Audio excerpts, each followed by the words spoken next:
मानोना आंबो आंनि बिसिखौ जुदि चिफ सारा जोंनि हाइकमान्डआ गनायथि होयोब्ला हाग्रामानि एगेन्स्टै देबेरगावआव आंनि बिसिखौ हरनो नागिरो। गतिके हाग्रामाया दा लामा गोथेनाय आरो बिथिं गैयैजों लोगोसे फुख्रि खाना नांनायबो सासे सुबुं।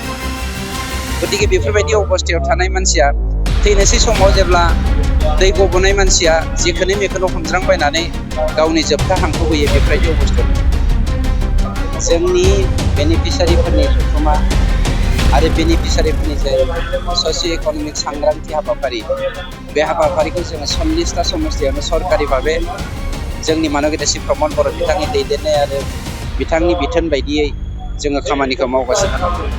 खोब गोजोननाय मोन्दों दिनै जोंनि बिटिसि ओनसोलाव हिन्दु मुसलमान ख्रिस्टियान सिख खुनु मोनसे डिफारेन्स गैयै मोनसे समाज गायसननो हादों।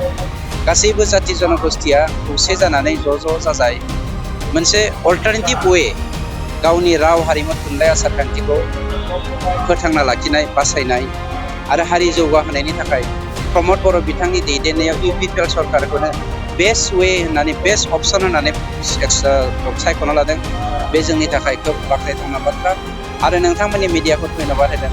जोंनि समाजाव गोजोन आब्रुथि गायसननायाव गासैबो जाथि जनगोष्ठिखौ दैदेननायाव आखाइजों आखाइ हमलायनानै सिगांनायाव नोंथांमोना जे दा जों जेरै रायजो राजाफोरनिसिम मोनसे मेसेज हरदों बे जोंनि थाखाय बाख्नायथाव। बर'नि रावाव बुङोब्ला